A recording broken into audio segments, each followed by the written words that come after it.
میرا شوہر نشئی تھا۔ 3 بچے تھے۔ شوہر جاوید نشے کی وجہ سے کماتا نہیں تھا۔ وہ سارا سارا دن نشے میں دھت پڑا رہتا۔ جب اس کا نشہ ٹوٹتا تو وہ مجھ سے لڑتا جھگڑتا تھا اور نشے کے لیے پیسے مانگتا تھا۔ جب میں اسے پیسے نہ دیتی تو وہ مجھے مارتا پیٹتا تھا۔ گھر میں فاقوں کا راج ہوتا تھا۔ جب میں بچوں کو بھوک سے بلکتا ہوا دیکھتی تو میرا کلیجہ منہ کو آتا تھا۔ میں بہت پریشان رہنے لگی تھی۔ گھر میں آدھے سے زیادہ برتن میرا شوہر بیچ کر نشے پر خرچ کر چکا تھا۔ میرے بھائی میری مدد کر دیا کرتے تھے۔ ایک روز میں گھر فاقوں سے تنگ آ کر نوکری کرنے کے لیے گھر سے نکل پڑی۔ میری ایک جاننے والی عورت تھی، اس کا نام شہناز تھا۔ وہ بھی لوگوں کے گھروں میں کام کرتی تھی اور اس سے ملی اور اس سے کہا کہ وہ مجھے بھی کام کا دلوا دیں تاکہ میں اپنے بچوں کا پیٹ پال سکوں۔ اس نے مجھ سے وعدہ کر لیا کہ وہ بہت جلد ایک گھر میں بات کرے گی کیونکہ ان کو بھی ایک نوکرانی کی ضرورت تھی۔ دوسرے دن ہی شہناز میرے گھر آ گئی اور کہا کہ رخسانہ بی بی کو ملازمہ کی ضرورت ہے، تم میرے ساتھ چلو۔ میں شہناز کے ساتھ چل پڑی۔ میں رخسانہ بی بی سے ملی۔ وہ بہت اچھی ملنسار خاتون تھی۔ انہوں نے مجھ سے بات چیت کی اور میرے لیے 5,000 تنخواہ مقرر کی۔ مجھ سے پوچھا کہ تم کیا اچھا بنا لیتی ہو؟ میں نے بتایا کہ میں سب کھانے بنا لیتی ہوں۔ دوستو، کہانی آگے بڑھانے سے پہلے آپ سے چھوٹی سی ریکویسٹ ہے کہ ہمیں سپورٹ کریں اور ہماری چینل کو سبسکرائب کریں۔ شکریہ۔ ویسے تو میرے پکے ہوئے کھانے میرے خاندان میں بہت مشہور ہیں اور میں امید کرتی ہوں کہ آپ کو بھی میرے پکے ہوئے کھانے پسند آئیں گے۔ یہ سن کر رخسانہ بی بی کے چہرے پر خوشی کے تاثرات ابھر آئے۔ انہوں نے مجھے کل سے کام پر آنے کا کہا اور میں خوشی خوشی گھر آ گئی۔ میں خدا کا شکر ادا کر رہی تھی کہ اس نے میرے لیے نوکری کا بندوبست کر دیا تھا۔ کم سے کم میرے بچے تو بھوکے نہیں رہیں گے، میں نے سوچا، اور اگلے روز میں صبح 7 بجے کام پر چلی گئی۔ میری بیٹی بڑی تھی اور اپنے بھائیوں کو سنبھالتی تھی۔ مجھے وہاں نوکری کرتے ہوئے چند مہینے ہو گئے تھے۔ واقعی رخسانہ بی بی بہت اچھی خاتون تھی۔ ان کے گھر ان کا ایک بیٹا اور ایک بیٹی رہتے تھے۔ بیٹا تو سارا دن جاب پر ہوتا تھا لیکن بیٹی یونیورسٹی سے 2 بجے آ جاتی تھی۔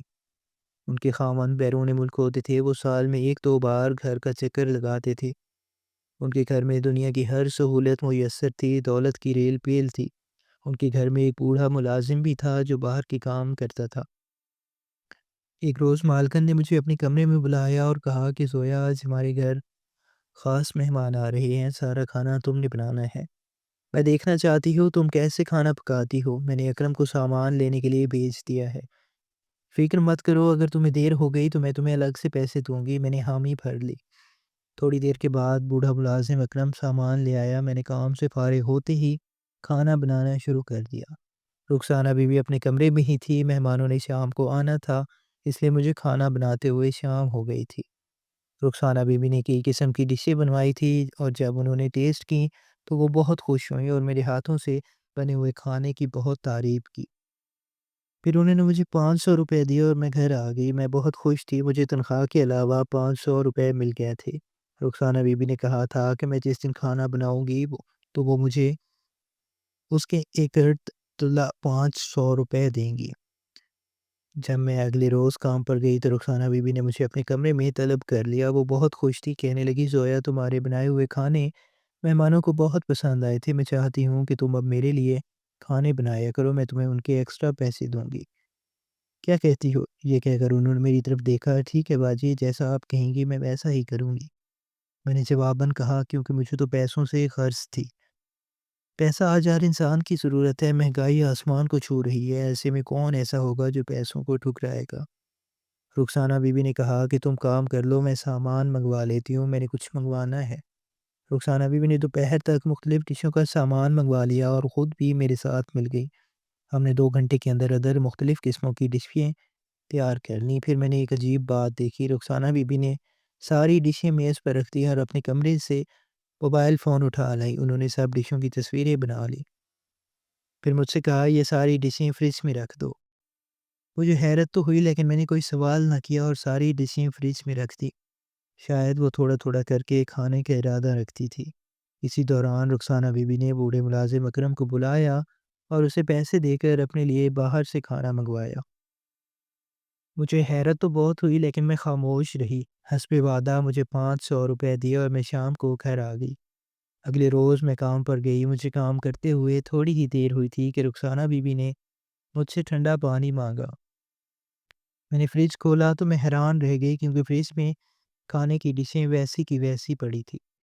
لگتا ہی نہیں تھا کہ رخسانہ بی بی یا کسی اور نے ان ڈشوں سے تھوڑا سا بھی کھانا نکالا ہو۔ میں پانی لے کر رخسانہ بی بی کے پاس گئی، انہیں پانی دیا۔ جب انہوں نے پانی پی لیا اور گلاس مجھے واپس کر دیا تو میں پوچھ ہی لیا، باجی کل آپ نے مجھ سے جو ڈشیں بنوائی تھیں آپ نے ان میں سے ایک بھی نہیں کھائی، کیا کھانا پسند نہیں آیا تھا؟ رخسانہ بی بی مسکرائیں اور کہنے لگی، میں نے وہ ڈشیں اپنے لیے نہیں بنوائی۔ ان کی بات سن کر مجھے حیرت ہوئی، میں آپ کی بات سمجھی نہیں۔ آپ نے اپنے لیے ڈشیں نہیں بنوائی تھیں تو پھر کس لیے بنوائی؟ رخسانہ بی بی نے بتانے کی بجائے کہا کہ جاؤ زویا تم اپنا کام کرو۔ میں واپس کچن میں آ گئی، بوتل فریج میں واپس رکھنے کے بعد میں کام کاج میں مصروف ہو گئی، لیکن میری آنکھوں کے سامنے وہ ڈشیں گھوم رہی تھی۔ پھر میرے دل میں یہ بات آئی کہ شاید رخسانہ بی بی نے اپنے مہمانوں کے لیے ڈشیں بنوائی ہوں گی اور مہمان نہیں آئے ہوں گے، اس لیے وہ ڈشیں ویسی کی ویسی پڑی ہیں۔ اگلے روز جب میں کام پر گئی اور فریج کھولا تو وہی ڈشیں ویسی ہی پڑی تھیں، لیکن اب سارا کھانا باسی ہو چکا تھا۔ میں رخسانہ بی بی کے پاس گئی اور پوچھا، رخسانہ باجی فریج میں پڑی ساری ڈشیں باسی ہو چکی ہیں، اگر آپ کہیں تو سارا کھانا پھینک دو۔ رخسانہ بی بی نے نفی میں سر ہلایا، نہیں زویا تم ایسا کرو، جب تم گھر جانا تو سارا کھانا اپنے ساتھ لے جانا، اپنے بچوں کو کھلا دینا۔ مجھے حیرت ہوئی، میں نے کہا باجی کھانا تو باسی ہو چکا ہے، میرے بچے یہ کھانا کھانے سے بیمار بھی پڑ سکتے ہیں۔ رخسانہ بی بی نے کہا کہ کھانا خراب نہیں ہے، ٹھیک ہے اگر تم نہیں لے جانا چاہتی تو پھر کسی غریب کو دیتی جانا۔ مجھے رخسانہ بی بی کی یہ بات عجیب لگی۔ بہرحال جب میں کام سے فارغ ہو گئی تو میں نے سارا کھانا ایک بڑے سے شاپر میں ڈالا اور گھر کی طرف روانہ ہو گئی۔ بے شک کھانا خراب نہیں ہوا تھا لیکن باسی تو تھا، اس لیے میں نے کسی کو دینے کی بجائے راستے میں پھینک دیا اور گھر چلی گئی۔ 3 دن ہی گزرے تھے کہ رخسانہ بی بی نے ایک بار پھر مجھ سے اپنی پسند کی ڈشیں بنوائی۔ پھر جب ڈشیں تیار ہو گئیں تو انہوں نے موبائل سے تصویریں بنائیں اور کہا کہ زویا جب یہ ڈشیں ٹھنڈی ہو جائیں تو انہیں فریج میں رکھتی جانا۔ میں نے ان کے حکم کی تعمیل کی اور اپنے گھر آ گئی۔ اس روز بھی رخسانہ بی بی نے 500 روپے دیے تھے، لیکن مجھے سمجھ نہیں آ رہی تھی کہ رخسانہ بی بی ساری ڈشوں کی تصویریں کیوں بناتی ہیں، وہ ان تصویروں کا کیا کرتی ہیں؟ میں نے سوچا کہ کسی دن میں ان سے پوچھوں گی۔ اس روز بھی رخسانہ بی بی نے وہی کیا تھا، انہوں نے اکرم کے ہاتھ باہر سے اپنے لیے کھانا منگوا لیا تھا۔ اگلے روز جب میں کام پر گئی تو فریج میں پڑی ڈشوں کو دیکھ کر میری حیرت کی انتہا نہ رہی۔ آج بھی ڈشیں ویسی کی ویسی پڑی تھی، کہ کیا چکر تھا؟ رخسانہ بی بی ڈشیں تو تیار کروا لیتی تھی لیکن کھاتی نہیں تھی، آخر کیوں؟ میں فریج کھولے ڈشیں دیکھ رہی تھی کہ رخسانہ بی بی آ گئی، آتے ہی پوچھا، زویا فریج کھول کر کیا دیکھ رہی ہو؟ گڑبڑا گئی اور بی بی دراصل میں ڈشیں دیکھ رہی تھی، آپ نے ان میں سے ایک بھی ڈش نہیں کھائی، لگتا ہے آپ کو میرے بنائے کھانے پسند نہیں آ رہے۔ رخسانہ بی بی ہنس دی، کہنے لگی، نہیں زویا ایسی کوئی بات نہیں، مجھے تمہارے بنائے ہوئے کھانے بہت پسند ہے، لیکن کیا کروں کل بھی مہمانوں نے آنا تھا، عین وقت پر انہیں فون کر دیا کہ وہ آج نہیں آ رہے، اس لیے یہ کھانا ویسے ہی پڑا رہا، شاید وہ آ جائیں گے تو میں انہیں یہ کھانا پیش کر دوں گی۔ رخسانہ بی بی کی بات سن کر میں مطمئن ہو گئی اور اپنے کام میں لگ گئی۔ اس روز بھی مہمان نہ آئے اور میں نے فریج میں ڈشیں پڑی دیکھیں، یہاں تک کہ تیسرے روز بھی ڈشیں فریج میں پڑی دکھائی دی۔ اب تو وہ باسی ہو چکی تھی۔ رخسانہ بی بی نے کہا کہ جاتے وقت میں یہ ساری ڈشیں لیتی جاؤں۔ میں نے وہی کیا جو انہوں نے کہا، اس بار میں نے کسی کو کھانا دینے کے بجائے کوڑے دان میں پھینک دیا اور گھر چلی گئی۔ اس بار میں نے سوچ لیا تھا کہ اگر رخسانہ بی بی نے دوبارہ مجھ سے کھانے بنوائے تو میں ان سے ضرور پوچھوں گی کہ وہ خود کھانا کیوں نہیں کھاتی، اپنے لیے بازار سے کھانا کیوں منگواتی ہیں۔ رخسانہ بی بی صرف اس روز ہی کھانا باہر سے منگواتی تھی جب وہ مختلف قسموں کی ڈشیں بنواتی تھی، باقی دنوں وہ میرے ہی ہاتھ کا پکا ہوا کھانا کھاتی تھی۔ 3 دن ہی گزرے تھے کہ رخسانہ بی بی نے پھر حکم دیا کہ آج مہمان آ رہے ہیں تو مختلف ڈشیں بنانی ہیں، اکرم سامان لینے گیا ہوا ہے۔ میں ان سے پوچھنے ہی والی تھی کہ ان کے موبائل فون پر کال آ گئی اور وہ کسی سے باتیں کرنے میں مصروف ہو گئیں۔ دوپہر 12 بجے تک اکرم سامان لے آئے اور میں رخسانہ بی بی کے کہنے پر ڈشیں تیار کرنے لگی۔ رخسانہ بی بی بھی کچن میں آ گئی تھی پہلے کی طرح۔ جب ڈشیں تیار ہو گئیں اور رخسانہ بی بی نے موبائل سے تصویریں بنا لیں اور اکرم کو اپنے لیے کھانا لانے کے لیے بھیج دیا تو میری برداشت کی حد پار ہو گئی۔ میں نے وہ پوچھ ہی لیا جس کے بارے میں مجھے تجسس تھا۔ رخسانہ بی بی نے جواب دینے کے بجائے سختی سے کہا کہ زویا تم اپنے کام سے کام رکھو، میری مرضی میں کھانا باہر سے منگوا کر کھاؤں یا گھر میں پکا ہوا کھاؤں۔ دوسری بات، تم ہر بار مجھ سے یہ کیوں پوچھتی ہو کہ میں ڈشوں کی تصویریں کیوں بناتی ہوں؟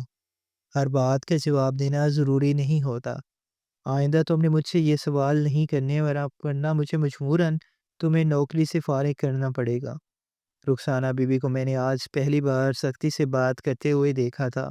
حالانکہ وہ نرم دل اور نرم مزاج کی تھی، لیکن آج نہ جانے انہیں کیا ہو گیا تھا۔ مجھے اپنی نوکری عزیز تھی، میں نہیں چاہتی تھی کہ میں اس نوکری سے ہاتھ دھو بیٹھوں، اس لیے میں نے خاموش رہنے میں ہی عافیت سمجھی۔ اگر یہ نوکری ہاتھ سے نکل گئی تو پھر میں اپنے بچوں کو کہاں سے کھلاؤں گی؟ اس لیے جب یہ سوچیں میرے دماغ میں آئی تو میں نے جواباً کہا، ٹھیک ہے باجی، مجھے معاف کر دیں، میں آئندہ آپ سے کبھی نہیں پوچھوں گی۔ رخسانہ بی بی کا غصہ قدرے ٹھنڈا ہو گیا تو انہوں نے کہا کہ ٹھیک ہے، جب یہ ڈشیں ٹھنڈی ہو جائیں تو ان کو فریج میں رکھتی جانا۔ میں نے ایسا ہی کیا اور گھر آ گئی۔ اسی شام ہی میرا نشئی شوہر گھر آیا اور اس نے مجھ سے پیسوں کا مطالبہ شروع کر دیا۔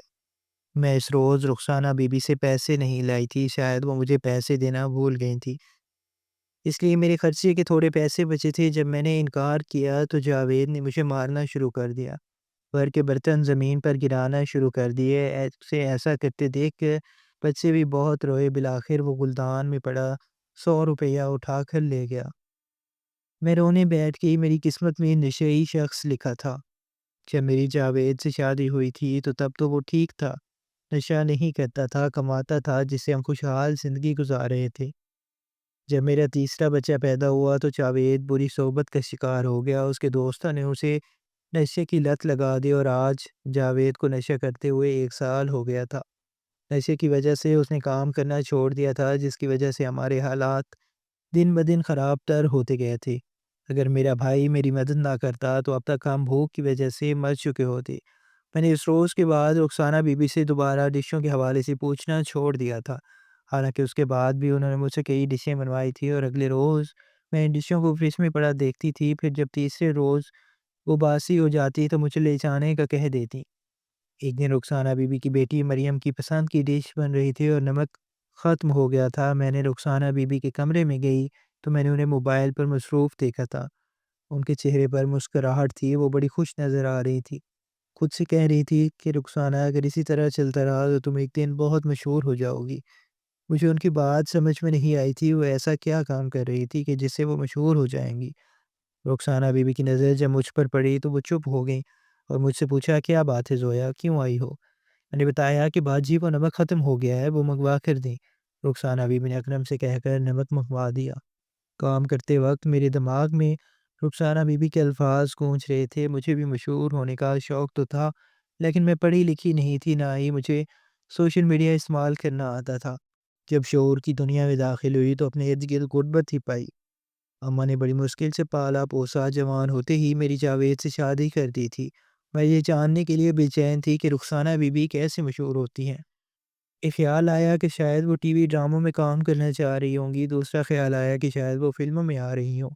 میری سمجھ میں نہیں آ رہا تھا کہ رخسانہ بی بی سے کیسے پوچھوں، ایسا نہ ہو کہ وہ پھر مجھ سے ناراض ہو جائیں یا برا منا لیں۔ وہ مجھے نوکری سے بھی بے دخل کر سکتی تھیں، اس لیے میں نے چپ رہنے میں ہی بہتری سمجھی اور تجسس کے باوجود نہ پوچھ سکی۔ سوچا کہ اگر وہ ٹی وی ڈراموں یا فلموں میں آئیں گی تو مجھے خود ہی پتہ چل جائے گا۔ ہمارے گھر ٹی وی نہیں تھا، لیکن بچے کافی دنوں سے فرمائش کر رہے تھے کہ گھر ٹی وی ہو۔ ابھی میرے پاس اتنے پیسے نہیں تھے کہ میں ٹی وی خرید سکتی، اس کے بعد کیبل لگواتی اور ہر ماہ کیبل کی فیس بھرتی۔ بچے ساتھ والے گھر میں ٹی وی دیکھنے چلے جاتے تھے، کبھی کبھار میں بھی جب بوریت کا شکار ہوتی تو ڈرامہ دیکھنے چلی جاتی تھی۔ رخسانہ بی بی کے گھر بھی ٹی وی تھا جو ڈرائنگ روم میں پڑا ہوا تھا۔ ان کے اپنے کمرے میں بھی دیوار پر ایک بڑا LCD لگی ہوئی تھی۔ میں اکثر دوپہر کو کمرے میں جاتی تھی تو وہ LED پر ڈرامہ دیکھ رہی ہوتی تھی۔ ایک دن جب کام پر گئی تو رخسانہ بی بی نے کہا، زویا آج ہمارے گھر خاص مہمان آ رہے ہیں، اس لیے تم نے اچھا سا کھانا بنانا ہے۔ میں نے کہا، ٹھیک ہے رخسانہ باجی، آپ بے فکر ہو جائیں۔ اکرم سامان لے آیا، اس لیے جھاڑ پونچھ سے فارغ ہو گئے، میں کھانا بنانے میں مصروف ہو گئی۔ دوپہر تک ایک لڑکی اور ایک مرد آ گئے۔ لڑکی جوان، خوبصورت اور ماڈرن تھی، جبکہ نوجوان بھی لمبے قد کا خوبصورت مرد تھا۔ اس کے ہاتھ میں کیمرہ تھا، میں نے لڑکی کے ہاتھ میں بھی مائک دیکھا تھا۔ ان کے آنے کی اطلاع جب میں نے رخسانہ بی بی کو دی تو انہوں نے ان دونوں کو فوراً ہی اپنے کمرے میں بلا لیا۔ مجھے تجسس ہوا کہ وہ کون تھے اور رخسانہ بی بی سے کیوں ملنے آئے تھے۔ اتنا تو میں سمجھ گئی تھی کہ ان کا تعلق ٹی وی سے ہے۔ جب وہ دونوں کمرے میں چلے گئے تو رخسانہ بی بی نے اندر سے کنڈی لگا لی تھی۔ وہ 2 گھنٹے وہاں موجود رہے تھے اور کھانا کھا کر گئے تھے۔ رخسانہ بی بی خود انہیں گیٹ تک چھوڑنے گئی تھی۔ ان کے جاتے ہی رخسانہ بی بی کی بیٹی مریم نے ان سے پوچھا، ماما انٹرویو کیسا رہا؟ رخسانہ بی بی نے خوش ہو کر جواب میں کہا کہ بہت اچھا، تم دیکھنا جیسے ہی یہ انٹرویو چلے گا تو میں دیکھتے ہی دیکھتے مشہور ہو جاؤں گی اور پھر لوگ مجھ سے فون پر کھانا پکانے کی ترکیبیں پوچھیں گے۔ رخسانہ بی بی کی باتیں بالکل میرے پلے نہیں پڑی تھی، لیکن میرے ذہن میں یہ سوال گردش کر رہا تھا کہ رخسانہ بی بی کن کھانوں کی ترکیبوں کی بات کر رہی تھی۔ میں جب سے یہاں ملازمت کر رہی تھی میں نے بہت کم ہی رخسانہ بی بی کو کھانا بناتے دیکھا تھا۔ زیادہ تر میں ہی کھانا بناتی تھی، البتہ وہ میرے ساتھ کچن میں موجود ضرور ہوتی تھی اور کبھی کبھی میری مدد بھی کر دیا کرتی تھی۔ البتہ ایک بات میں نے خاص نوٹ کی تھی کہ جب میں خاص قسم کی ڈشیں تیار کرتی تھی تو رخسانہ بی بی مجھ سے وہ کھانے بنانے کی ترکیبیں پوچھتی رہتی تھی اور ایک کاپی پر نوٹ کرتی جاتی تھی۔ میں نے ان خیالوں کو ذہن سے چھٹک دیا۔ کچھ روز بعد میں نے دیکھا کہ رخسانہ بی بی مسلسل فون پر مصروف رہنے لگی تھی۔ جب بھی دیکھو وہ فون پر کسی سے بات کر رہی ہوتی تھی۔ ایک دن انہوں نے مجھے حکم دیا کہ مختلف قسم کی ڈشیں تیار کرو۔ ڈشوں کے نام انہوں نے بتا دیے، میں نے ڈشیں تیار کر دی۔ رخسانہ بی بی موبائل سے ڈشوں کی تصویریں بنا رہی تھی کہ اچانک کچن میں ایک لڑکی اور لڑکا آ گیا۔ ان کا تعلق بھی کسی چینل سے تھا۔ ان کے پیچھے اکرم تھا۔ دونوں کو اچانک دیکھ کر رخسانہ بی بی گڑبڑا گئیں اور چہرے پر زبردستی مسکراہٹ بکھیرتے ہوئے بولیں، ارے آپ لوگ آ گئے، آپ نے تو 2 بجے آنا تھا، ابھی تو 1 بجا ہے۔ لڑکی نے بھی مسکراتے ہوئے کہا کہ بس ہم ذرا جلدی پہنچ گئے ہیں۔ پھر وہ ڈشوں کو دیکھتے ہوئے بولے، ارے بھائی آپ نے تو کھانا بھی بنا لیا، میرے منہ میں تو پانی بھر آیا ہے۔ یہ کہہ کر اس لڑکی نے ایک ڈش اٹھائی اور کھانا شروع کر دیا۔ میں حیرت سے یہ سب کچھ دیکھ رہی تھی۔ رخسانہ بی بی کے چہرے پر بھی ہوائیاں اڑی ہوئی تھی۔ آج سے پہلے وہ اتنی پریشان دکھائی نہیں دیتی تھی جتنی آج تھی۔ لڑکی نے کھانے کی تعریف کرتے ہوئے کہا، واؤ رخسانہ میڈم، آپ کے ہاتھوں میں تو بہت ذائقہ ہے، مزہ آ گیا ہے۔ پھر اس نے اپنے ساتھی سے کہا، نعمان تم بھی کھاؤ نا۔ نعمان نے بھی کھانا ٹیسٹ کیا تو وہ بھی رخسانہ بی بی کی تعریف کیے بغیر نہ رہ سکا اور میں تنگ نظروں سے رخسانہ بی بی کی طرف دیکھ ہی رہی تھی، جو کبھی مجھے دیکھتی تو کبھی ڈشوں کو۔ جب رخسانہ بی بی نے جواب دیا کہ شکریہ، لڑکی نے کہا، رخسانہ میڈم آپ کے یوٹیوب والے کھانے کی ویڈیوز نے دھوم مچا دی ہے، 1 لاکھ سے بھی زیادہ فالوورز ہو گئے ہیں۔ کیا خیال ہے آپ کا یہیں انٹرویو نہ کر لیا جائے؟ آپ کھانا بھی بنا رہی ہیں۔ رخسانہ بی بی نے سر ہلا دیا اور پھر وہ انٹرویو دینے میں مصروف ہو گئی۔ نوجوان لڑکا ان کی ویڈیوز بنا رہا تھا اور میں کونے میں کھڑی حیرت سے دنگ یہ سب کچھ سن رہی تھی۔ میرے رونگٹے کھڑے ہو گئے تھے۔ ساری ڈشیں میں نے تیار کی تھی اور تعریفیں رخسانہ بی بی سمیٹ رہی تھی۔ پھر رخسانہ بی بی اس لڑکی اور نوجوان کو اپنے کمرے میں لے گئیں اور میرے منہ سے ٹھنڈی سانس نکل گئی۔ ساری بات میری سمجھ میں آ چکی تھی کہ رخسانہ بی بی میری بنائی ہوئی ڈشوں کی تصویریں اس لیے بناتی تھی کہ ان کی ویڈیو بنا کر یوٹیوب چینل پر ڈالتی تھی۔